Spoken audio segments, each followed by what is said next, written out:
আচ্ছা, দেখো আজকে আমরা যেটা আলোচনা করব সেটা হচ্ছে order and molecularity of a reaction. দেখো, আমরা লাস্ট ক্লাসে কেমিক্যাল কাইনেটিক্সটাকে ইন্ট্রোডিউস করেছিলাম। কেমিক্যাল কাইনেটিক্স যখন ইন্ট্রোডিউস করেছিলাম, সেখানে আমরা কেমিক্যাল কাইনেটিক্সটা কি সেটা বলেছিলাম যে chemical kinetics deals with rates and mechanism of a chemical reactions. Mechanism পার্টটা আমি পরে আসছি, মূলত এখন রেট নিয়ে কথাবার্তা বলছি। আচ্ছা, আমি দেখেছিলাম যে যখন কোনো একটা কেমিক্যাল রিয়াকশন নিয়ে কথাবার্তা বলা হয় তখন তার দুটো ইম্পর্টেন্ট অ্যাসপেক্ট নিয়ে আমরা ইন্টারেস্টেড। একটা সাডেনলি হচ্ছে how much extent the reaction has been transform into product, that is the yield of the reaction. আর একটা হচ্ছে যে how fast the reaction has been transform into product, that is the rate of the reaction. তাহলে আমাদের এখন যা কিছু আলোচনা হচ্ছে সবটাই হচ্ছে রেট রিলেটেড। আমরা কেমন করে একটা কেমিক্যাল রিয়াকশনকে শর্ট হ্যান্ড নোটেশনে লিখতে হয়, summation over I nu I A I equal to 0 এইরকম ভাবে লিখেছিলাম, যেখানে স্টোইচিওমেট্রিক কোএফিসিয়েন্টের মানে আমরা বুঝেছিলাম এবং এই পার্টিকুলার কনভেনশনটার কথা বলেছিলাম, যেখানে স্টোইচিওমেট্রিক কোএফিসিয়েন্টটা প্রোডাক্টের জন্য পজিটিভ এবং রিঅ্যাকট্যান্টের জন্য নেগেটিভ ধরতে হয় কেন সেটা বলা হয়েছিল। আমরা advancement or extent of reaction নিয়ে কথাবার্তা বলেছি এবং রেট অফ দ্য রিয়াকশনকে rate of change of advancement of reaction per unit volume সেই রকম ভাবে বুঝেছি। আবার ভরক্রিয়া সূত্র বা ল অফ মাস অ্যাকশনকে কাজে লাগিয়ে আমরা জাস্ট রেট অফ দ্য রিয়াকশনসটাকে জাস্ট একদিকে rate of change of advancement of reaction, আবার একদিকে সেটা কনসেন্ট্রেশন সার্টেন পাওয়ার্সের উপরে কেমন করে নির্ভর করছে, এই দুটোকে মাথায় রেখে আমরা ডিফারেন্সিয়াল রেট লটাকে পেয়েছিলাম। এবং ডিফারেন্সিয়াল রেট ল থেকে আমরা রেট কনস্ট্যান্ট বা স্পেসিফিক রেট এবং তার ইউনিট কি হতে পারে সেইগুলো নিয়ে লাস্ট আলোচনা করেছি। তাহলে আজকে যে আলোচনাটা হবে সেই আলোচনাটা আমরা শুরু করছি এরকম একটা জায়গা থেকে। দেখো, এক মিনিট,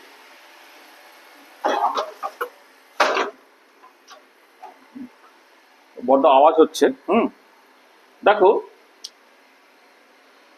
ধরো তুমি একটা এই ধরনের সিম্পল রিয়াকশন যে কথাবার্তা বলছো, সামেশন অফ আর I nu I A I equal to 0, যেখানে এআইটা হচ্ছে কেমিক্যাল ফর্মুলা অফ দ্য আইএস কেমিক্যাল স্পিসিস আর নিউ আই হচ্ছে তার স্টোইচিওমেট্রিক কোএফিসিয়েন্ট। তাহলে এর ক্ষেত্রে তুমি যে ডিফারেন্সিয়াল রেট লটাকে লিখেছিলে, ডিফারেন্সিয়াল রেট ল, সেটা ভি যেটাকে তুমি লিখতে পারো 1 by nu I D C I by D T. এটা হচ্ছে একটা রেট কনস্ট্যান্ট বা স্পেসিফিক রেট কে ছিল, তার সঙ্গে যে সমস্ত পিসিস গুলো আছে, ধরো এই যে 1 নম্বর পিস, ধরো এ পিসিস, তার পাওয়ার হচ্ছে লেসে এন এ বা আলফা। আর একটা পিসিস আছে ধরো বি পিসিস, তার পাওয়ার ধরো বিটা। এইরকম করে তোমার চলছে, মানে যতগুলো রিয়াক্ট্যান্ট আছে সেই রিয়াক্ট্যান্টের যে তোমার সার্টেন কনসেন্ট্রেশন তার পাওয়ার তোমার লেখা হয়েছিল। এইটা ছিল তোমার ডিফারেন্সিয়াল রেট ল, ঠিক আছে? আচ্ছা, এবারে এই ডিফারেন্সিয়াল রেট লতে যে কনসেন্ট্রেশনে যে সার্টেন পাওয়ারস গুলো আছে, সেই পাওয়ার গুলো হচ্ছে অর্ডার। মানে বেসিক্যালি এখানে আলফাটাকে বলা হচ্ছে order with respect to the reactant A, বিটাটা হচ্ছে order with respect to B, আর alpha plus beta plus dot dot dot dot করে টোটাল একটা এন একটা বলছে। এনটা হচ্ছে overall order of the reaction, overall order of the reaction, this is the overall order of the reaction. তার মানে তাহলে অর্ডার জিনিসটা কি হচ্ছে, দেখো যে যখন তুমি ডিফারেন্সিয়াল রেট লটাকে লিখছো এবং সাডেনলি একটা এক্সপেরিমেন্টাল ডিফারেন্সিয়াল রেট ল, সেখানে যে কনসেন্ট্রেশন টার্মস গুলো আছে সেগুলো আমি ডাইলিউট সলিউশন, মানে আইডিয়াল বা আইডিয়ালি ডাইলিউট সলিউশন বলে এখানে কনসেন্ট্রেশন সার্টেন পাওয়ারস হলো। অন্যান্য ক্ষেত্রে হয়তো কখনো প্রেসারের পাওয়ার হতে পারে, কখনো অ্যাক্টিভিটির পাওয়ার হতে পারে, ইত্যাদি ইত্যাদি বিভিন্ন রকমের। তাহলে আমরা যদি মোটামুটি ভাবে আইডিয়াল বা আইডিয়ালি ডাইলিউট সলিউশন ধরি, তাহলে ডিফারেন্সিয়াল রেট লটাকে তুমি একটা রেট কনস্ট্যান্ট কিন্তু সার্টেন কনসেন্ট্রেশন টার্ম তাদের পাওয়ার হিসেবে লিখতে পারবে। এই যে ইন্ডিভিজুয়াল পাওয়ার গুলো তারা হচ্ছে individual order of the reactions with respect to some individual reactants. আর যখন এই আলফা বিটা এগুলোকে যোগ করে ফেলছো তখন পাচ্ছ তুমি ওভারঅল অর্ডার। তার মানে overall order of the reactions হচ্ছে যে একটা ডিফারেন্সিয়াল রেট লতে কনসেন্ট্রেশনের যে পাওয়ার গুলো আছে তার যোগফল। তার মানে আমি অর্ডারটাকে ডিফাইন করছি এইরকম ভাবে যে order of a reaction can be defined as order of a reaction can be defined as the sum of powers of concentration terms that appear in the differential rate law. The order of a reaction can be defined as the sum of powers of concentration terms that appear in the differential rate law. আচ্ছা, এখানে একটা জিনিস বলি, যেহেতু একটা something পাওয়ার, তাহলে order অবশ্যই একটা ইউনিটলেস বা dimensionless quantity. Order is a unitless or dimensionless quantity.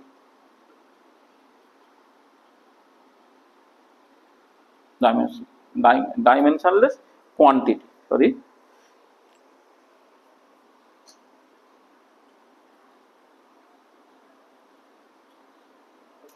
আচ্ছা, দেখো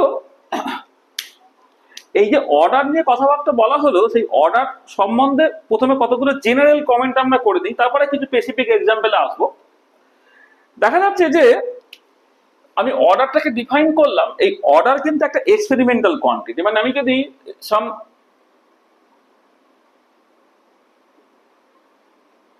important points regarding order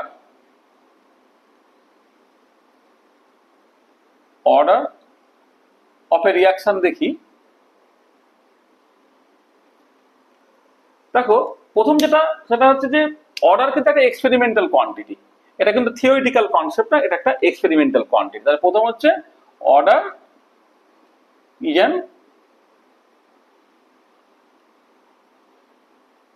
experimental quantity, মানে এক্সপেরিমেন্টালি এটাকে তোমাকে বের করতে হয়। Order is an experimental quantity, এটা। আচ্ছা, সেকেন্ডলি যেটা ভীষণ ইম্পর্টেন্ট পয়েন্ট, সেটা হচ্ছে যে অর্ডার এটা যে সবসময় একটা পজিটিভ ইন্টিজার বা ন্যাচারাল নাম্বার হবে সেরকম নয়। অর্ডার তোমার 0 হতে পারে, পজিটিভ হতে পারে, নেগেটিভ হতে পারে, ফ্র্যাকশন হতে পারে, যা খুশি হতে পারে। তাহলে order is not necessarily A positive integer, positive integer, it may be positive, negative, 0 and fraction. Positive, negative, 0 fraction যা খুশি এটা হতে পারে, সেটা তোমাকে মাথায় রাখতে হবে। আচ্ছা, থার্ড ইম্পর্টেন্ট পয়েন্ট হচ্ছে যে এরকম দেখবে, এরকম একটা মিসকনসেপশন তৈরি হয়ে যায় যে স্টোইচিওমেট্রিক কোএফিসিয়েন্টটাই বুঝি অর্ডার হয়ে যায়। এটা কিন্তু সবসময় সত্যি না। এলিমেন্টারি বা সিঙ্গেল স্টেপ রিঅ্যাকশনের ক্ষেত্রে স্টোইচিওমেট্রিক কোএফিসিয়েন্ট সেটা ওই রিঅ্যাকশনটার রেসপেক্টে অর্ডার হতে পারে, কিন্তু মোস্ট অফ দ্য রিঅ্যাকশন যেহেতু মাল্টি স্টেপ রিঅ্যাকশনের ক্ষেত্রে কিন্তু অর্ডার এবং স্টোইচিওমেট্রিক কোএফিসিয়েন্টের মধ্যে কোনো ওয়ান টু ওয়ান করেসপন্ডেন্স নেই। তাহলে there is no one-to-one correspondence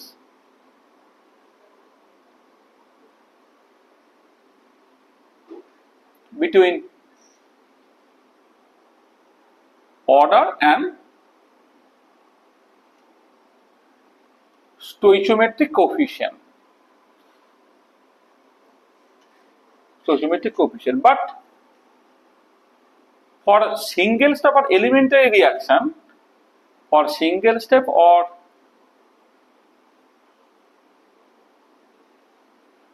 elementary reaction, order is equal to the stoichiometric coefficient.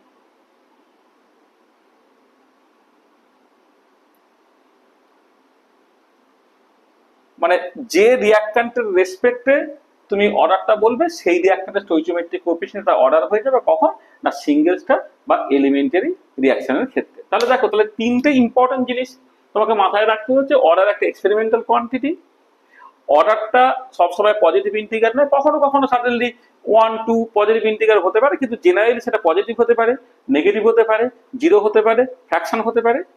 আর অর্ডারের সঙ্গে স্টোইচিওমেট্রিক কোএফিসিয়েন্টে কোনো ওয়ান টু ওয়ান করেসপন্ডেন্স নেই। আচ্ছা, এবার দু একটা স্পেসিফিক এক্সাম্পলে এসো। যেমন ধরো তুমি যখন এই জিরো অর্ডার রিয়াকশন হতে পারে বলছো, হ্যাঁ জিরো অর্ডার রিয়াকশন এক্সাম্পলস আছে। ধরো example of zero order reaction, তার মধ্যে দুটো এক্সাম্পল খুব কমন হয়, সেটা হচ্ছে dissociation of HI on gold surface, এটা হেটেরোজিনিয়াস ক্যাটালিসিসের কনটেক্সট এটা পড়তে হয়। আর দু নম্বর হচ্ছে dissociation of ammonia on tungsten. তাহলে এই দুটো হচ্ছে জিরো অর্ডার রিয়াকশনের এক্সাম্পল। এছাড়া ফ্র্যাকশনাল অর্ডার রিয়াকশন, মানে examples of fractional order,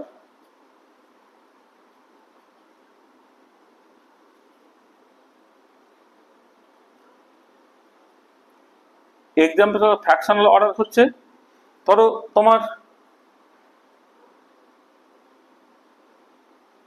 dissociation of acetaldehyde, মানে কিরকম অ্যাসিটালডিহাইড গ্যাসের অবস্থা নিলে তুমি CH4 gas plus carbon monoxide gas যেটা তৈরি হচ্ছে, এই পার্টিকুলার গ্যাসের অর্ডারটা কিন্তু 3/2 হয়। এছাড়া তুমি কিন্তু অর্থোহাইড্রোজেন প্যারাহাইড্রোজেন এই ইন্টার কনভার্সনটা দেখো, সেখানেও কিন্তু তোমার অর্ডারটা হচ্ছে 3/2। মানে সেকেন্ডলি হচ্ছে ধরো তোমার অর্থোহাইড্রোজেন,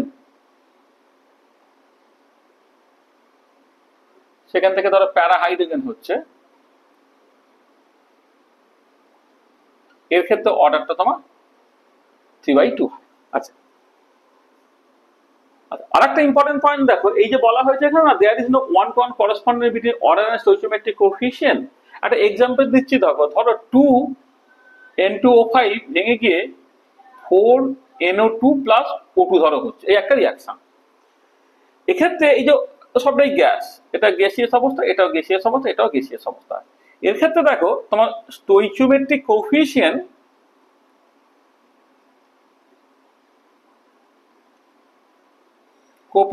অফ N2O5 সেটা হচ্ছে তোমার 2। আচ্ছা এখানে একটা জিনিস বলে, এখানে সাইনটা আমি কনসিডার করছি না, মানে স্টোইচিওমেট্রিক কোএফিসিয়েন্টের ম্যাগনিটিউডটা দেখছি, সেটা হচ্ছে N2O5 এর রেসপেক্টে তোমার 2, but order of the reaction সেটা কিন্তু 1। তা দেখো এই পার্টিকুলার কেসে পরিষ্কার বুঝতে পারছে যে স্টোইচিওমেট্রিক কোএফিসিয়েন্ট এবং অর্ডারের মধ্যে কিন্তু কোনো ওয়ান টু ওয়ান করসপন্ডেন্স নেই। এখানেও দেখো অ্যাসিটালডিহাইড তার স্টোইচিওমেট্রিক কোএফিসিয়েন্ট 1, বাট অর্ডার হচ্ছে 3/2 হচ্ছে। তার মানে যে কথাগুলো বলেছে সেই কথাগুলো কিন্তু তোমার জাস্টিফাইড হচ্ছে। তাহলে কি হলো, তাহলে অর্ডারটা হচ্ছে তুমি একটা এক্সপেরিমেন্টাল ডিফারেন্সিয়াল রেট ল তুমি বের করেছো। এবারে এই যে ডিফারেন্সিয়াল রেট ল, সেখানে যে প্রচুর কনসেন্ট্রেশন টার্মস আছে বা একাধিক কনসেন্ট্রেশন টার্ম থাকতে পারে, তার সার্টেন পাওয়ার থাকতে পারে, সেই পাওয়ার গুলোকে যোগ করলে যেটা পাবে সেটা বেসিক্যালি তোমার অর্ডার। অর্ডার সম্বন্ধে কতগুলো কথা এখানে বলে দিয়েছি। অর্ডার একটা এক্সপেরিমেন্টালি ডিটারমাইন্ড কোয়ান্টিটি। অর্ডারটা নেসেসারিলি পজিটিভ ইন্টিগ্রাল হবে সেরকম না, এটা পজিটিভ নেগেটিভ জিরো ফ্র্যাকশন যা কিছু হতে পারে। অর্ডার তার সঙ্গে স্টোইচিওমেট্রিক কোএফিসিয়েন্টে কোনো ওয়ান টু ওয়ান করসপন্ডেন্স নেই। আচ্ছা আর এলিমেন্টারি বা সিঙ্গেল স্টেপ রিয়াকশনের ক্ষেত্রে অর্ডার কিন্তু স্টোইচিওমেট্রিক কোএফিসিয়েন্টের সঙ্গে সমান হয়। আমি জিরো অর্ডার রিয়াকশনের এক্সাম্পল দিয়েছি, তোমার ফ্র্যাকশনাল অর্ডার রিয়াকশনের এক্সাম্পল দিয়েছি, আর একটা এক্সাম্পল দিয়েছি যেখানে অর্ডার এবং স্টোইচিওমেট্রিক কোএফিসিয়েন্ট গুলো তোমার সমান হচ্ছে না। আচ্ছা হলো, তাহলে অর্ডার জিনিসটা বুঝলে। আচ্ছা এবারে আগে মানে পুরনো কনভেনশনে এই অর্ডার এবং মলিকুলারিটি বলে একটা টার্ম, সেই দুটো টার্ম হচ্ছে সিনোনিমাসলি ব্যবহার করা হতো, মানে যেটাই অর্ডার সেটাই মলিকুলারিটি, এবং সেটা ইন্টারচেঞ্জ করে ব্যবহার করা হতো। কিন্তু মডার্ন যে কনসেপশন বা কনভেনশন দ্বারা, সেখানে কিন্তু অর্ডার এবং মলিকুলারিটির মধ্যে একটা ডিফারেন্স আনা হচ্ছে। কি কি সেটা দেখো, তোমার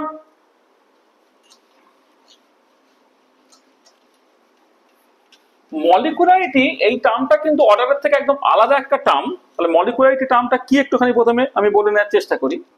মলিকুলারিটি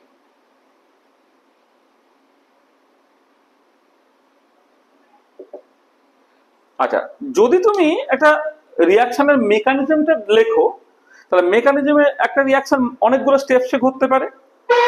এবারে অনেকগুলো স্টেপসে যদি ঘটে, তুমি দেখবে যে যেটা স্লোয়েস্ট স্টেপ, যেটাকে বলে রেট ডিটারমিনিং স্টেপ, সেই রেট ডিটারমিনিং স্টেপে যে ট্রানজিশন স্টেট, সেখানে কতগুলো মলিকুলার স্পিসিস ইনভলভ আছে, কতগুলো ডিস্টিংক্ট মলিকুলার স্পিসিস বা আয়নিক স্পিসিস ইনভলভ আছে, সেটাই হচ্ছে মলিকুলারিটি অফ দ্য রিয়াকশন। তাহলে মলিকুলারিটি কি না, ইট ইজ দ্য ডিস্টিংক্ট না হলেও হবে, মানে আচ্ছা ডিস্টিংক্ট বলছি, it is the number of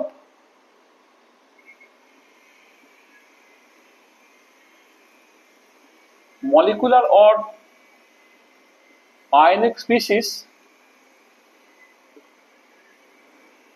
present in the transition state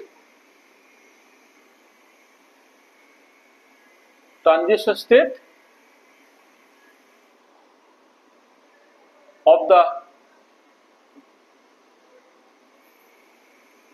slowest step of a chemical reaction.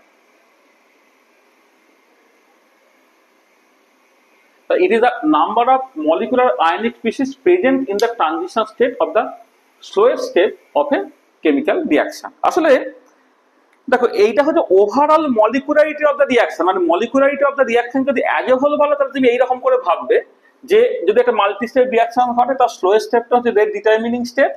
সেই রেট ডিটারমিনিং স্টেপের যে ট্রানজিশন স্টেট, সেখানে কতগুলো মলিকুলার বা আয়নিক স্পিসিস ইনভলভ আছে, সেটা হচ্ছে মলিকুলারিটি।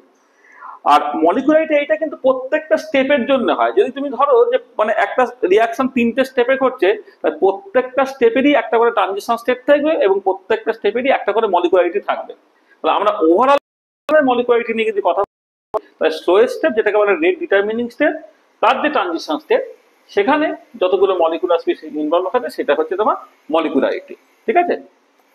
আচ্ছা, এই যে মলিকুলারিটি, সেটা obviously একটা নাম্বার, সেটা একটা ইউনিটলেস কোয়ান্টিটি। তাহলে it is a unitless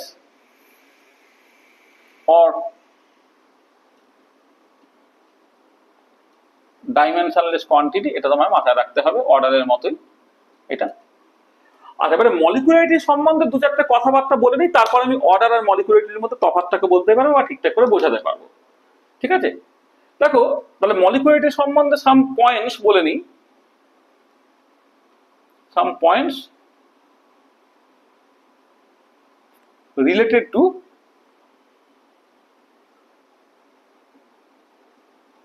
molecularity.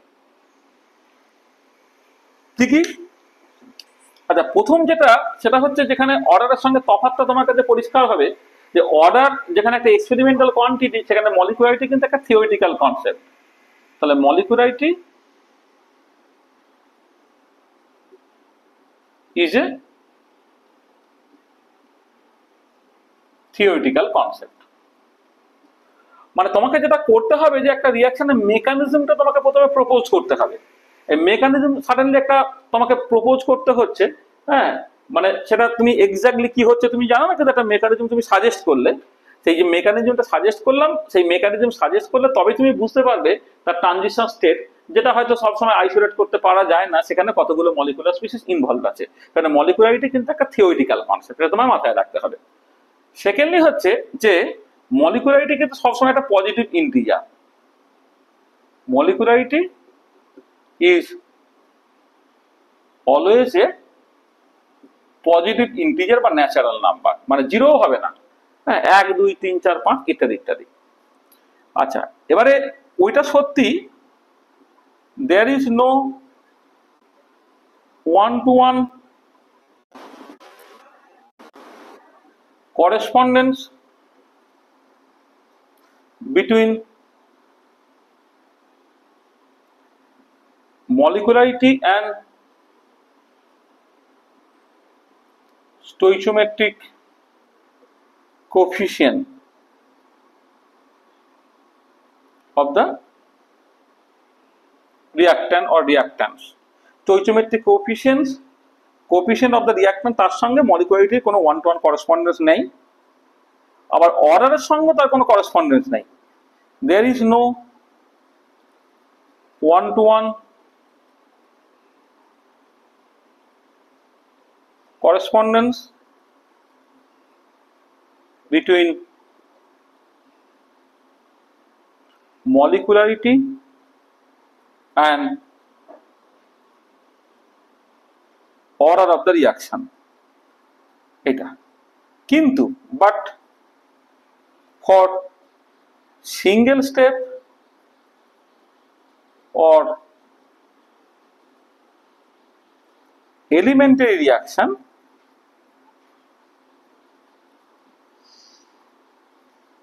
the molecularity order R stoichiometric coefficient তারা কিন্তু সমান হয়ে যায়।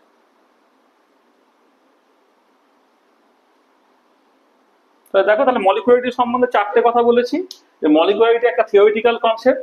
মলিকুলারিটি is always a positive integer. There is no one-to-one correspondence between the molecularity and stoichiometric coefficient. There is no one-to-one correspondence between the molecularity and order of the reaction. কিন্তু একটা single step বা elementary রিঅ্যাকশনের ক্ষেত্রে কিন্তু মলিকুলারিটি order এবং স্টোইচিওমেট্রিক coefficient তারা একই হয়।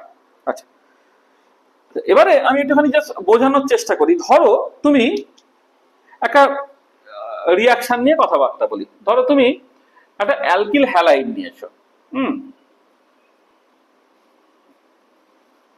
Alkyl halide নিয়েছে, তার সঙ্গে ধরো কোনো একটা বেস বা নিউক্লিওফাইলের রিঅ্যাকশন করছে, করে তোমার কোনো একটা অ্যালকোহল তৈরি হচ্ছে, আর ধরো তার সাথে কোনো একটা এইচএক্স তৈরি হচ্ছে, এরকম একটা রিঅ্যাকশন আমি কনসিডার করছি। ধরো এই অ্যালকিল হ্যালাইডটা তুমি নাম দিচ্ছ এরকম, আচ্ছা এইভাবে আমি দেখাই। এটা ধরো এটা তোমার ফ্লোরিন, ক্লোরিন, ব্রোমিন যা খুশি হতে পারে, হ্যাঁ, আয়োডিন হতে পারে। আচ্ছা এবারে এইখানে ধরো তুমি এগুলো পরে ভালো করে বুঝবে। ধরো না এটা R1, এটা R2, এটা R3, তিনটি অ্যালকিল গ্রুপ থাকতে পারে বা হাইড্রোজেন থাকতে পারে, যা খুশি আর, ঠিক আছে। আচ্ছা এবারে এর সাথে তুমি OH মাইনাসের রিঅ্যাকশন করছো, আমি অ্যারো দিয়ে দেখাচ্ছি, OH মাইনাস ধরো রিঅ্যাকশন করছো। তাহলে দু রকম মেকানিজম হতে পারে যে OH মাইনাসটা প্রথমে পিছন থেকে অ্যাটাক করলো, অ্যাটাক করে এইখানে OH ডেল্টা মাইনাস হলো, এখানে X ডেল্টা মাইনাস হলো, ধরো R1, R2, R3 হলো, করে ফাইনালি হচ্ছে এই OH-টা এখানে জুড়ে গেল আর X-টা বেরিয়ে গেল। বেরিয়ে গিয়ে তুমি ধরো লেটস X মাইনাস পেয়েছো, আর এখানে তোমার এই OH-টা এখানে জুড়ে গেল, এখানে ধরো R1, এখানে R2, আর এখানে R3, এটা ইনভার্সন হচ্ছে। এইটা একটা মেকানিজম কথা বললাম, সেই অ্যালকিল হ্যালাইডের সঙ্গে OH মাইনাসের রিঅ্যাকশন হচ্ছে, এইটা একটা মেকানিজম হচ্ছে।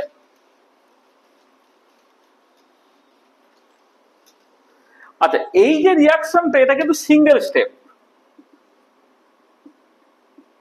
এটা কিন্তু একটা স্টেপে করছে, সিঙ্গেল স্টেপ রিঅ্যাকশন। তো সিঙ্গেল স্টেপে এইটা হচ্ছে তোমার ট্রানজিশন স্টেট, হ্যাঁ, যেখানে তোমার পার্শিয়ালি এই OC বন্ডটা তৈরি হচ্ছে আর CX বন্ডটা হচ্ছে পার্শিয়ালি তোমার ভেঙে যাচ্ছে, এটা ডেল্টা মাইনাস, এটা ডেল্টা মাইনাস, এইটা। আর টু স্টেপসও হতে পারে সেটা। টু স্টেপসে কি না, এই যে তুমি অ্যালকিল হ্যালাইডটা নিয়েছো, ধরো X, R1, R2, R3, এইটা। এবারে কি হলো তোমার এইখান থেকে এই যে এই ধরো R1, R2, R3, এই বন্ডটা আস্তে আস্তে ভাঙছে, এটা ডেল্টা প্লাস, এটা ডেল্টা মাইনাস হচ্ছে, হয়ে তোমার এই একটা R1, R2, R3 একটা কার্বো ক্যাটায়ন তৈরি হলো, প্লাস X মাইনাস তৈরি হলো, এইটা। এবারে OH মাইনাসটা সে দুদিকে যে কোনো দিক থেকে অ্যাপ্রোচ করতে পারে, মানে এদিকে যেমন ইনভার্সন, এদিকে তোমার বাঁ দিক থেকে অ্যাটাক করতে পারে, ডান দিক থেকে অ্যাটাক করতে পারে, সেখানে দুটো পসিবল প্রোডাক্টই হতে পারে। আমি যে কোনো একটা তোমায় দেখাচ্ছি। তবে OH মাইনাস ধরো জুড়ছে, ধরে নাও তোমার এই পিছন থেকেই ধরো জুড়ছে, বা যেদিক থেকে ভাঙলো সেদিক থেকেই ধরো জুড়ছে। এক মিনিট, আচ্ছা সরি, আচ্ছা এইভাবেই করতে পারি। এটা ধরো R1, এটা R2, এটা R3, এবারে এখানে তোমার OH মাইনাসটা জুড়ছে, এটা ডেল্টা নেগেটিভ, এটা ডেল্টা পজিটিভ রইল। ফাইনালি ওয়েজটা জুড়ে গেল, জুড়ে গিয়ে ধরে নাও আমি ধরে নিচ্ছি এদিক থেকে ওয়েজটা ধরো জুড়েছে, এটা তুমি পরে দেখবে যে এটা ডান দিক থেকেও জুড়তে পারে বাঁ দিক থেকেও জুড়তে পারে, আমার সেটা তো মানে একটা স্পেশাল স্টিরিওকেমিস্ট্রির গল্প, আমার ওটা নিয়ে এখন ইন্টারেস্টেড নই। আমি ধরে নিলাম এরকম একটা প্রোডাক্ট তৈরি হলো। তাহলে এইখান থেকে এইটা তৈরি হওয়া, এইটা হচ্ছে তোমার স্টেপ 1, আর বাকি যে পার্টটা এইখান থেকে যে এই যে পুরো কাজটা তৈরি হওয়া এটা হচ্ছে তোমার স্টেপ 2।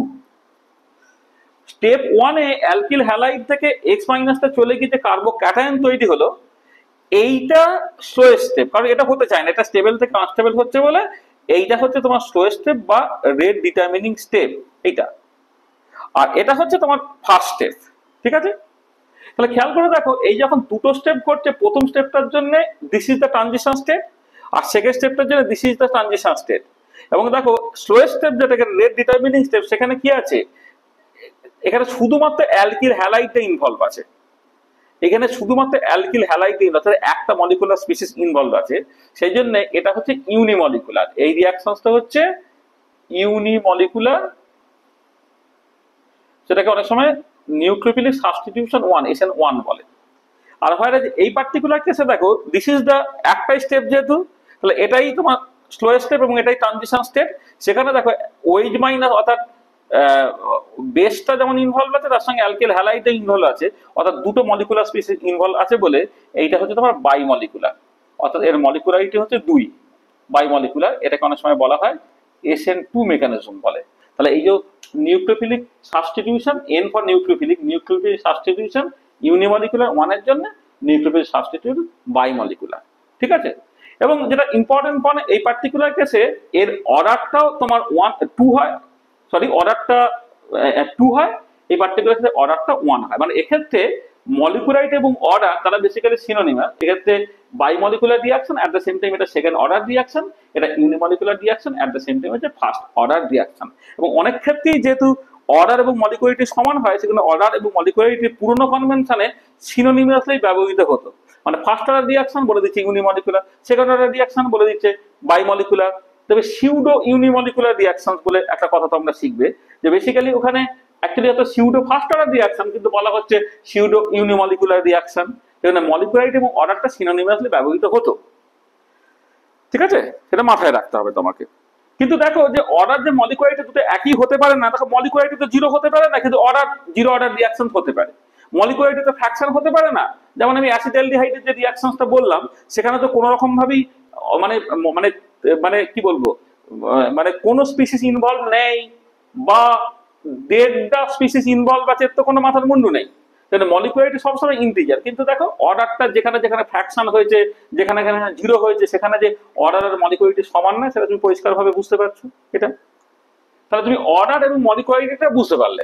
ঠিক আছে, আচ্ছা আমি তাহলে এই যে অর্ডার এবং মলিকুলারিটি দুটো টার্ম বললাম, দুটো টার্মের মধ্যে ডিফারেন্স গুলো এখন পরিষ্কার। যেভাবে পড়িয়েছি তাতে তুমি একদিকে অর্ডার একদিকে মলিকুলারিটি লিখলে অর্ডার আর মলিকুলারিটির তফাৎগুলো তোমার কাছে পরিষ্কার হয়ে যাবে। একদিকে ধরো অর্ডার লিখলাম, একদিকে ধরো আমি মলিকুলারিটি লিখলাম, অর্ডার আর মলিকুলারিটি লিখছি। দেখো প্রথম কথা হচ্ছে এটা এক্সপেরিমেন্টাল কোয়ান্টিটি, আমি সংক্ষেপে লিখে দিচ্ছি।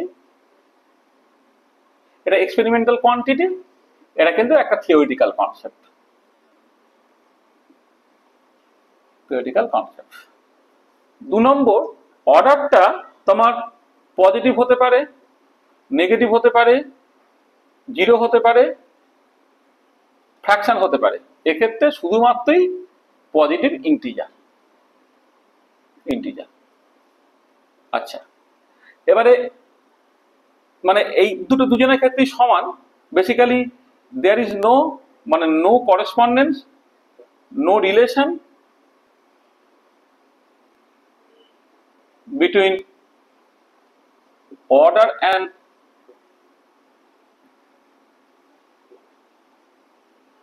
stoichiometric coefficient। আর এক্ষেত্রে হচ্ছে একই রকম ভাবে নো রিলেশন between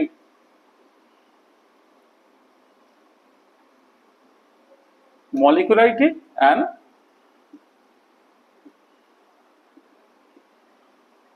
স্টোইচিওমেট্রিক কোএফিশিয়েন্ট। আর 4 নম্বর হচ্ছে no relation between order and molecularity. এক্ষেত্রে হচ্ছে ওই একই কথা, নো রিলেশন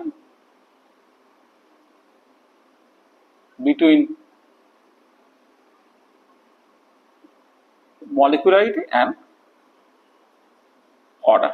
ঠিক আছে, তো এই হচ্ছে অর্ডার এবং মলিকুলারিটির মধ্যে তফাৎগুলো। মানে আমি যখন তাদের ক্যারেক্টারিস্টিক ফিচার্স গুলো বলেছিলাম, সেই ক্যারেক্টারিস্টিক ফিচার্স গুলো পরপর করে লিখে দিলেই অর্ডার এবং মলিকুলারিটি এই ডিফারেন্স গুলো আমার কাছে পরিষ্কার হয়ে যায়। আচ্ছা আচ্ছা, আমি দু একটা কথা একটুখানি বলি, একটুখানি ক্রিটিক্যাল কথা।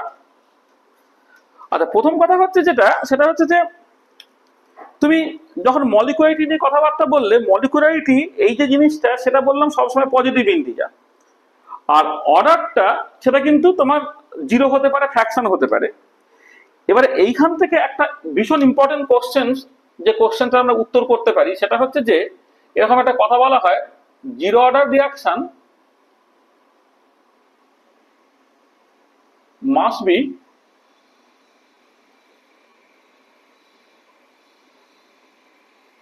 Multi-step in nature.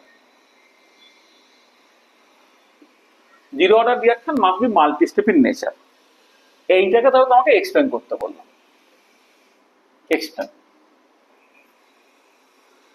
দেখো, এর উত্তরটা আমি খুব সহজে দিতে পারি। সেটা হচ্ছে এই যে, ধরো যদি ওটা সিঙ্গেল স্টেপ হয়, if it is a single step reaction, ধরে নাও যদি এটা সিঙ্গেল স্টেপ বা elementary reaction, single step reaction আর এলিমেন্টারি রিয়াকশন হয়, তখন কি হবে? তখন অর্ডার আর মলিকুলারিটি সমান হয়, তাহলে এইটা তোমার জিরো।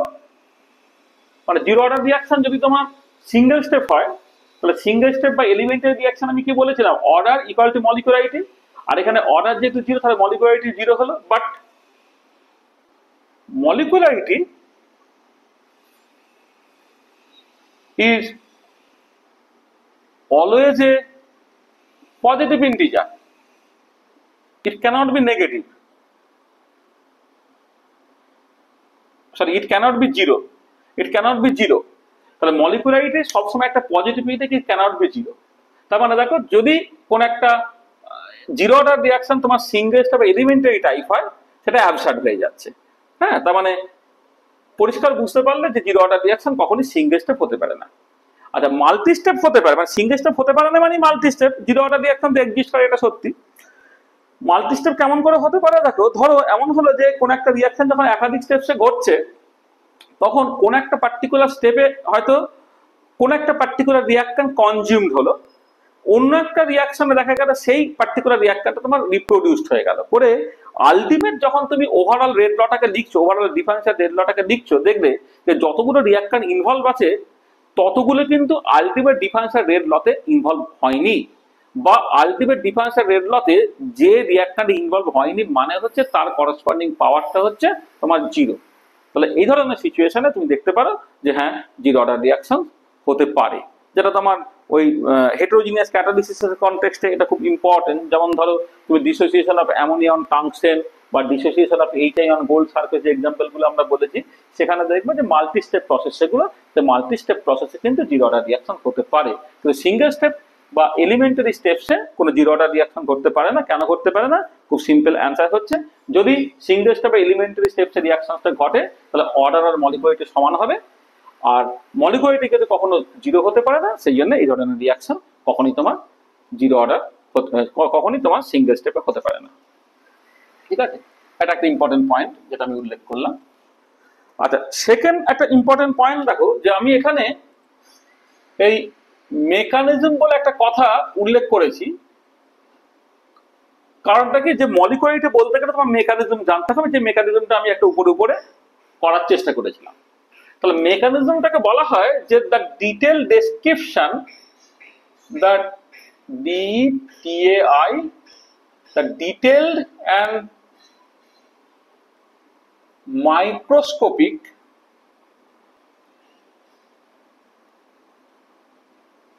description of pathway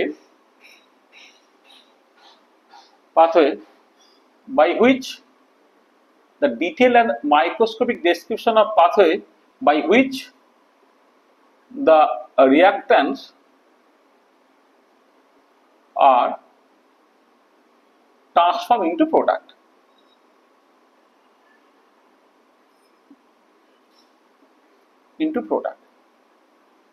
তাহলে একটা রিয়াকশন ঘটছে, তুমি দেখতে পেলে অ্যালকিল হ্যালাইড তার সঙ্গে বেস তার রিয়াকশন করে অ্যালকোহল এবং এইচএক্স তৈরি হয়ে যাচ্ছে, ওই করসপন্ডিং অ্যাসিডটা তৈরি হয়ে যাচ্ছে। তাহলে এইটুকু তুমি দেখলে, কিন্তু সেটা অ্যাকচুয়ালি কি রকম ভাবে ঘটছে, মলিকুলার পয়েন্ট অফ ভিউ বা মাইক্রোস্কোপিক পয়েন্ট অফ ভিউতে এটা কেমন করে ঘটছে, সেই ডিটেল অ্যান্ড মাইক্রোস্কোপিক ডেসক্রিপশনটা, সেটাই বেসিক্যালি তোমার মেকানিজম। আর এই যে মাইক্রোস্কোপিক কথাটা এখানে বলা খুব দরকার আছে। মাইক্রোস্কোপিক কথাটা যদি তুমি না বলো না, তাহলে ওটা প্রসেস হয়ে যায়। মানে থার্মোডাইনামিক্সে যখন প্রসেস নিয়ে কথাবার্তা বলা হয়, সেখানেও বলা হয় the detail description of the pathway by which a reactor is transform into product, বা কোনো একটা পার্টিকুলার সিস্টেম একটা ইনিশিয়াল স্টেট থেকে ফাইনাল স্টেটে যাচ্ছে, সেগুলোকে প্রসেস বলা হয়। কিন্তু এটা মাইক্রোস্কোপিক পয়েন্ট অফ ভিউ থেকে যে ডিটেল ডেসক্রিপশনটা, সেটাই বেসিক্যালি তোমার মেকানিজম। আচ্ছা, এই যে মেকানিজম কথাটা বলা হলো, সেই মেকানিজমটা এটা কিন্তু সবসময় একটা প্লাউজেবল মেকানিজম বা সম্ভাব্য তোমার যেটা বিক্রিয়া কৌশল। একটা কথা বলা হয় যে মেকানিজম ক্যানট বি প্রুভ বা মেকানিজম ক্যান বি ডিসপ্রুভড। মানে তুমি যে মেকানিজমটার কথাটা বলছো, হ্যাঁ, সেইভাবেই যে রিঅ্যাক্ট্যান্টটা প্রোডাক্টটা ট্রান্সফর্ম হয়েছে, এটা তুমি উইথ গ্যারেন্টি বলতে পারো না। মানে আগে তো বলতে পারা যেতই না, কিন্তু যে কোন একটা পার্টিকুলার পাথ তুমি বললে সেই পাথে যাচ্ছে না, সেটা তুমি দেখাতে পারো। Mechanism can be disprove. কিন্তু এখন মেকানিজমটা মোরাললেস এটা প্রুভড হয়ে গেছে, কারণ এখন অনেক রকম স্পেকট্রোস্কোপিক টেকনিক হয়ে গেছে, বিভিন্ন রকম মাইক্রোস্কোপ তৈরি হয়ে গেছে। মানে আগে যেটা হতো, যে সকাল যেটা আমি ট্রানজিশন স্টেট বলছি, যেটা যে রিঅ্যাকট্যান্ট যখন প্রোডাক্টে যাচ্ছে, মোস্ট এনার্জেটিক যে পার্টটা আর কি, কম্পোনেন্টটা, সেটা অ্যাকচুয়ালি রিয়েলিটিতে এক্সিস্টেন্স নাই বলে তুমি যে ওই ট্রানজিশন স্টেটটা করছে বলছে, সেটা একটা থিওরিটিক্যাল কনসেপ্ট ছিল। কিন্তু এখন যে ওই যে শর্ট লিভ সোকল ট্রানজিশন স্টেট যেটা তৈরি হচ্ছে, সেটাকেও তুমি স্পেকট্রোস্কোপিক্যালি আইডেন্টিফাই করতে পারো। সেই জন্য এখন হয়তো মেকানিজমটা সেই রেসপেক্টে প্লাউজেবল নয়। এটা অনেক সময় অনেক মেকানিজমই এখন কনফার্ম, বিভিন্ন রকমের কোয়ান্টাম মেকানিক্যাল ক্যালকুলেশন থেকেও দেখা যায়, বিভিন্ন রকম স্পেকট্রোস্কোপিক টেকনিক থেকেও দেখা যায়। কিন্তু পুরোনো দিনে যখন মেকানিজম নিয়ে কথাবার্তা বলা হতো, তখন সবসময় তোমাকে প্লাউজেবল মেকানিজম বা সম্ভাব্য বিক্রিয়া কৌশল নিয়ে কথাবার্তা বলতে হতো, কারণ তুমি মেকানিজমকে কখনো প্রুভ করতে পারতে না, মেকানিজমকে হয়তো ডিসপ্রুভ করতে পারা সম্ভব। এটা একটা কথা যেটা বলার দরকার আছে। আচ্ছা আচ্ছা, আর একটা এই ট্রানজিশন স্টেট দিয়ে একটু কথাবার্তা বলি। ধরো একটা সিঙ্গেল স্টেপ রিঅ্যাকশন তোমার ঘটছে, সিঙ্গেল স্টেপ রিঅ্যাকশন। এবারে সিঙ্গেল স্টেপ রিঅ্যাকশনে আমি যখন ওই আরএনএস ইকুয়েশন পড়বো না, তখন এই পোটেনশিয়াল এনার্জি সারফেস নিয়ে অনেক কথাবার্তা হবে। তাহলে এদিকে কোন একটা এনার্জি তুমি প্লট করছো, এনার্জি, এটা কখনো এনথালপি প্লট করতে হতে পারে, কখন ইন্টারনাল এনার্জি প্লট করতে হতে পারে, কখনো হেলমুথ এনার্জি, কখনো গিবস এনার্জি, বিভিন্ন কিছু প্লট করতে হতে পারে। আর এদিকে যেটা লিখছো সেটাকে বলা হয় আরসি। আরসি মানে রিয়াকশন কোঅর্ডিনেট। রিয়াকশন কোঅর্ডিনেট মানে হচ্ছে যে যখন কোন একটা রিয়াকশন ঘটছে, তখন bond length, bond angle, dihedral angle তার তো চেঞ্জ হচ্ছে, সেই চেঞ্জটাকে তুমি এই অ্যাক্সিস বরাবর দেখাচ্ছ। আচ্ছা, এবারে এই ধরো এইখানে রিঅ্যাক্ট্যান্ট আছে আর এইখানে ধরো প্রোডাক্ট আছে, তাহলে এইটা হচ্ছে রিঅ্যাক্ট্যান্ট,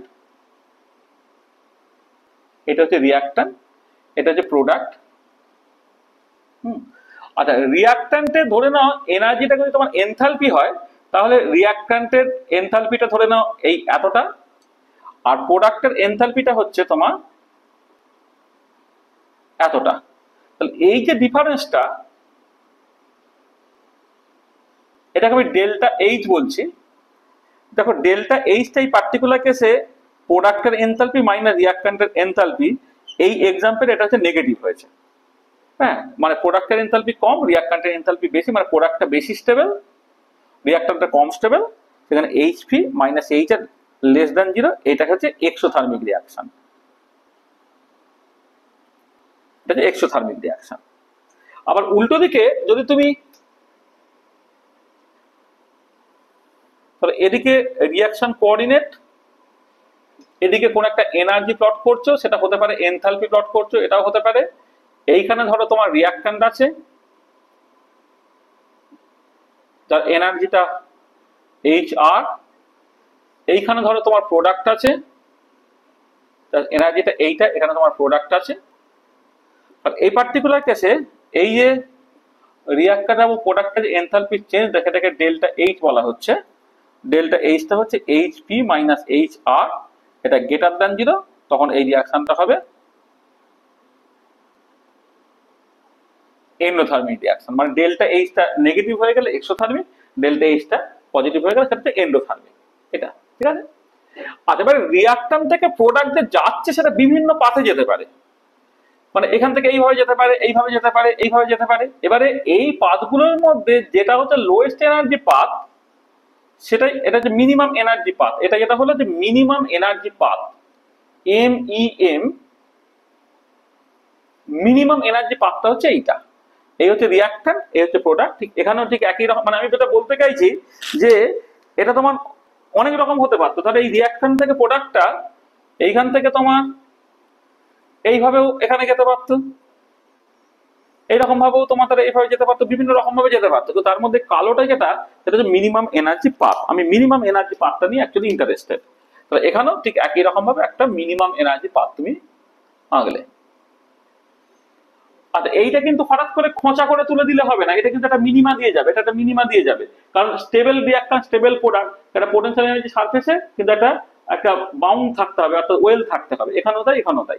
এখানে অনেক সময় লোকে এরকম একটা ছবি এঁকে দেয়, এই ধরো রিঅ্যাকট্যান্ট থেকে প্রোডাক্টে যাচ্ছে এই এরকম করে একটা ছবি এঁকে দেয়। এগুলো সব ভুল ছবি। হ্যাঁ, সবসময় এটা একটা এখন পোটেনশিয়াল ওয়েল থাকবে, একটা মোস্ট পোটেনশিয়াল, এখানে একটা পোটেনশিয়াল ওয়েল থাকবে, কারণ স্টেবল রিঅ্যাকট্যান্ট থেকে স্টেবল প্রোডাক্টে তুমি যাচ্ছ। এটা তাহলে এই যে মিনিমাম এনার্জি পাথের মধ্যে যেটা ম্যাক্সিমাম এনার্জি পয়েন্ট, সেটা হচ্ছে ট্রানজিশন স্টেট।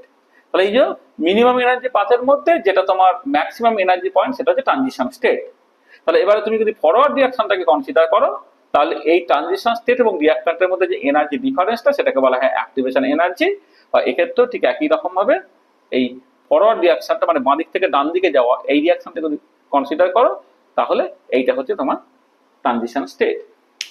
এবারে সাডেনলি মানে অ্যাক্টিভেশন এনার্জি। আচ্ছা, সাডেনলি অ্যাক্টিভেশন এনার্জিটা যার যত কম হবে, তার ক্ষেত্রে তত সহজে রিঅ্যাকট্যান্ট থেকে প্রোডাক্ট যেতে পারবে এটা। আর যদি ব্যাকওয়ার্ড রিঅ্যাকশনটাকে কনসিডার করতে, তাহলে এতখানি হয়ে যেত তোমার অ্যাক্টিভেশন এনার্জি, এক্ষেত্রে এতখানি হয়ে যেত তোমার অ্যাক্টিভেশন এনার্জি। দেখবে যেটা তাহলে কথা, যে আমি যে ট্রানজিশন স্টেট সব বলছিলাম, এই যে যখন তোমার একটা ধরো কোন একটা রিঅ্যাকশন ঘটছে, তাহলে অ্যাকচুয়ালি যে পাথটা ফলো করলো, যেটাকে বলা হচ্ছে মিনিমাম এনার্জি পাথ, তাহলে সেই মিনিমাম এনার্জি পাথে তোমার ওই যেটা হাইয়েস্ট এনার্জি পয়েন্ট যেটা, সেটা হচ্ছে তোমার ট্রানজিশন স্টেট। আচ্ছা, এটা হলো কিসের জন্য না, এটা হচ্ছে সিঙ্গেল স্টেপ রিঅ্যাকশনের জন্য, যেটা এইটা হচ্ছে এক্সোথার্মিক, এটা হচ্ছে এন্ডোথার্মিক। আচ্ছা, যদি মাল্টি স্টেপ প্রসেস হয়, মাল্টি স্টেপ প্রসেসের ক্ষেত্রে না, যেমন ধরো আমি এই SN1 মেকানিজমে যেটা ঘটলো, সেখানে কি হতে পারে না, স্টেবল রিঅ্যাকট্যান্ট থেকে স্টেবল প্রোডাক্ট হচ্ছে বটে, তার মাঝে কিছু ইন্টারমিডিয়েট তৈরি হয়ে যেতে পারে। ধরো এটা রিঅ্যাকশন কোঅর্ডিনেট, এদিকে তুমি কোন একটা এনার্জি প্লট করছো, ধরো এই যে স্টেবল রিঅ্যাকট্যান্ট, ধরো আমি এইরকম করে কোন একটা, ধরো এরকম একটা লিখলাম, এটা হচ্ছে তোমার রিঅ্যাকট্যান্ট, এইটা হচ্ছে প্রোডাক্ট, আর এইটা একটা থাকবে, এটা হচ্ছে আইটাকে বলা হয় ইন্টারমিডিয়েট। যেমন কার্বোক্যাটায়ন হচ্ছে একটা ইন্টারমিডিয়েটে কিন্তু একটা তোমার রিয়েল এক্সিস্টেন্স আছে, সেটা শর্ট লিভ, কিন্তু তার একটা রিয়েল এক্সিস্টেন্স আছে। তখন এইখান থেকে এখানে গেলে একটা ট্রানজিশন স্টেটের থ্রু দিয়ে ট্রানজিশন স্টেট 1, এই আই থেকে প্রোডাক্টে গেলে আর একটা ট্রানজিশন স্টেটের থ্রু দিয়ে ট্রানজিশন স্টেট 2। তাহলে এই রিঅ্যাকট্যান্ট থেকে আই তৈরি হওয়া, এটা একটা স্টেপ, আই থেকে প্রোডাক্ট তৈরি হওয়া আর একটা স্টেপ। এবারে দেখো দুটো স্টেপ যেহেতু, তাহলে এখানে একটা মলিকুলারিটি থাকবে, এখানে একটা মলিকুলারিটি থাকবে। এটা একটা মলিকুলারিটি, এটা একটা মলিকুলারিটি আছে। আচ্ছা, ফরওয়ার্ড রিঅ্যাকশন যখন তুমি কনসিডার করছো, দেখো এর যে করসপন্ডিং অ্যাক্টিভেশন এনার্জিটা, এটা অনেক বেশি, ইডাগার 1, আর এর যে করসপন্ডিং অ্যাক্টিভেশন এনার্জিটা, সেটা অনেক কম। সেখানে এইখান থেকে এখানে যাওয়াটা অনেক কঠিন, এখান থেকে এখানে খুব ইজিলি যেতে পারবে। তাহলে এখান থেকে যাওয়াটা কঠিন, মানে এটা স্লো স্টেপ হবে, this is the rate determining step. আর ইন্টারমিডিয়েট থেকে প্রোডাক্ট দিকে যেতে পারবে, সেটা হচ্ছে তোমার ফার্স্ট স্টেপ। তাহলে ওভারঅল রিয়াকশনের জন্য যদি তোমাকে মলিকুলারিটি বলতে হয়, তাহলে স্লো স্টেপ যেটা রেট ডিটারমিনিং স্টেপ, তার মলিকুলারিটিতে তোমাকে ভাবতে হবে। তাহলে দেখো আমি জাস্ট কতগুলো রিয়াকশনের জন্য কেমন করে তোমার এনার্জি প্রোফাইল ডায়াগ্রামটাকে আঁকতে হয় সেটাকে আঁকলাম। এগুলোকে এনার্জি প্রোফাইল ডায়াগ্রাম বলে, অনেক সময় পোটেনশিয়াল এনার্জি সারফেসও বলতে পারো এইটা। তাহলে এখানে তোমার এনার্জিটা যখন রিয়াকশনটা প্রসিড করছে, অর্থাৎ রিয়াকশন কোঅর্ডিনেট তার সঙ্গে কেমন করে ভ্যারি করছে। একটা সিঙ্গেল স্টেপ এক্সোথার্মিক রিয়াকশনের ক্ষেত্রে কেমন হয়, একটা সিঙ্গেল স্টেপ এন্ডোথার্মিক রিয়াকশনের ক্ষেত্রে কেমন হয় সেটা বললাম, একটা মাল্টি স্টেপ রিয়াকশনের ক্ষেত্রে কেমন হয় সেটা বললাম। তাহলে এই নিয়ে আমি জাস্ট উপর একটু বলে দিলাম। এর ডিটেল ডিসকাশনটা আমাদের যখন আরএনএস ইকুয়েশন পড়তে হবে, যেখানে temperature dependence of rate or rate constant of reactions পড়তে হবে, তখন কিন্তু এই পার্টটাকে নিয়ে আমরা ডিটেল কথাবার্তা বলবো। তো দেখো, তাহলে আমরা এই যে ইন্ট্রোডাক্টরি লেকচারে আমরা যে বিভিন্ন রকমের টার্মিনোলজি গুলো ইন্ট্রোডিউস করার কথা, সেগুলোকে বলে ফেললাম। তাহলে আমি কি কি কভার করে ফেলেছি একটুখানি খেয়াল করো। তাহলে আমরা প্রথম দিনে এবং আজকে মিলে এই দুটো ক্লাসকে একসাথে করে নেওয়া উচিত ছিল, কিন্তু ওই একটা ক্লাসে যদি পুরোটাকে করে নেওয়া হয় তাহলে ভিডিওটা বেশ বড় হয়ে যায়, সেটা আপলোড বা ইত্যাদি করা খুব অসুবিধা হয়। সেখানে আমি দুটো পার্টে ভাগ করে করলাম। তাহলে আমি প্রথমেই যেটা করেছি সেটা হচ্ছে ইন্ট্রোডাকশন টু দিয়েছি, introduction to chemical kinetics.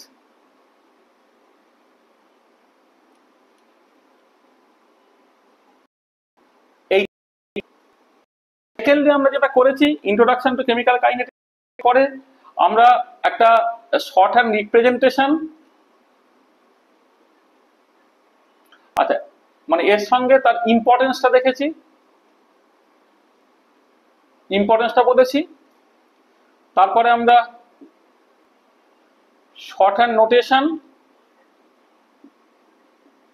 Of a reaction সেটা আলোচনা করা হয়েছে।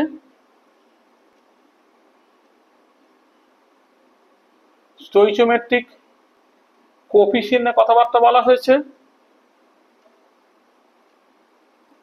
Advancement or extent of reaction নিয়ে কথাবার্তা বলা হয়েছে। তারপর সেখান থেকে রেট অফ দ্য রিয়াকশন বলা হয়েছে, ল অফ মাস অ্যাকশন বলেছি,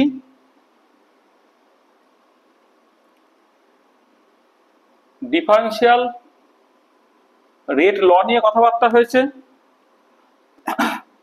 specific rate or rate constant নিয়ে আমরা কথা বলেছি, অর্ডার নিয়ে কথাবার্তা বললাম, মলিকুলারিটি নিয়ে কথাবার্তা বললাম, মেকানিজমের মানে কি বুঝলাম,